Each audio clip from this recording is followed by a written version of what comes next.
Okay, in the bowl, in the container of our slow cooker, whatever, in this thing, we are going to put our meat. So let's talk meat. So I'm using a pork shoulder blade steak. Now, you can use several different cuts. So for instance, whenever you are putting any type of meat in the slow cooker, it's obviously going to become extremely, extremely tender. So you don't want an expensive cut of meat, whether that be beef, pork, however. So for this, I didn't want to make like 20 pounds of it. So I could have bought a pork shoulder, which was cheaper per pound, but was double the price of this. But I probably could have got like 3 to 4 times the meat. I just didn't feel like coming home and having to deal with all that and chopping it and slicing it. I'd recommend a boneless one because the bone isn't going to matter because it's going to shred off anyway. And you're not really going to get that nice bony flavor because it's not being smoked or anything. And if you do get a pork shoulder, don't get it with the skin on top. It makes the most delicious chicharron you'll ever have in your life. But if you're just going to throw it in the slow cooker, it'd be a waste to just have all of that beautiful skin just kind of get like soggy and nasty. So these are pork shoulder blade steaks, which are literally that gigantic pork butt or pork shoulder. They go by the same name. They just slice it in slices, and that's what I have here just because it's a lot easier. So it's up to you whether you want to chop it or not. I'm just honestly just being lazy here. So I'm just going to take it the way it is, and we're just going to toss it in there. I'm going to trim up some of the fat, but I'm going to be honest, it's just one of those days where it's pouring rain outside and I'm just not really feeling it. So we're just going to cut it up for what it is, toss it in there, and then we'll work on spices. Actually, before I show you guys the seasonings, I just chopped it up. You can see I didn't really take off that much of the fat just because I'm feeling pretty lazy, and it's all just going to shred apart anyway, and you can just pick out the fat. When I tell you, this is like such a comforting dish. I love beef stew, and this is kind of the version of it, but I don't know, we might or might not add some vegetables. I don't know, we'll see how I feel.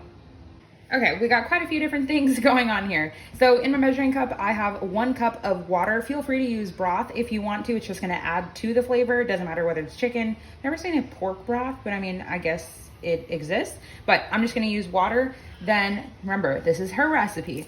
So we're gonna add a teaspoon of some salt. Now you guys know, okay, this is kind of loud. I don't really measure mine. I just kind of put it in there, and pork is not salty, contrary to like popular belief. It is bacon that is salty because it is smoked and cured. So pork is not salty, so you do need to season it. Then, okay, I don't know why I got out a measuring cup because I have not used it, but then I'm gonna add a teaspoon of some garlic powder, give or take. Remember, seasonings are just relative to whatever your flavor preference is, really. I mean, some people might add a tablespoon of chili flakes, some people might add 1/4 of a teaspoon. It's just up to you. Then this is gonna be a teaspoon of everything. This is some onion powder. It's so funny when people get so upset that I don't measure. But, you know, cooking is one of those things literally just up to preference. This is some basil, teaspoon. Some oregano. Some red pepper flakes. It's just up to how spicy you want it. I'm going to do about 1/4 of a teaspoon of that. Remember, if you like it spicier, you can do a teaspoon. And then some cumin. Okay, the cumin, I might have to use this thing because it's kind of like powdery. Okay, not too much. There we go. A little bit shy of a teaspoon. And then the last step, some brown sugar.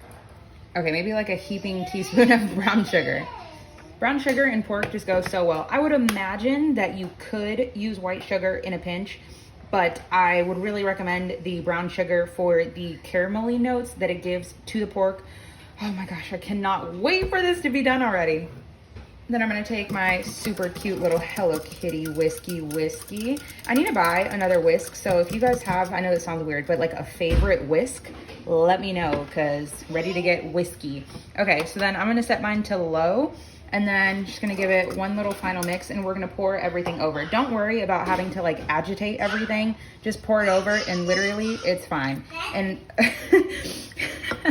Roman in the background. But if you guys think, okay, well, this clearly is enough liquid, but if some of you guys are thinking that it might not be enough liquid depending on the size of your crock pot, I just like to make sure I press it around just to make sure.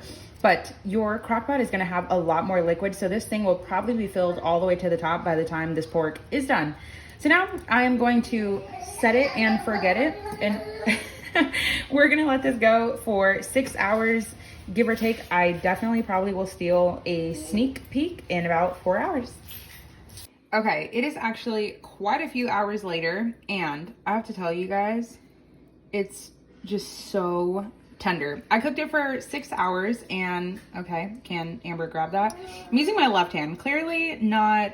Okay, anyway, so it is so tender. There's a couple of bones in here because it was like a blade steak. Anyway, it just actually comes out, like, y'all seeing that? Anyway, super good. You can serve it with mashed potatoes, rice, vegetables, anything you want. We're probably just gonna have it like this because it is now 8 o'clock and your girl is tired. Anyway, I really hope you guys try this recipe. So dang good.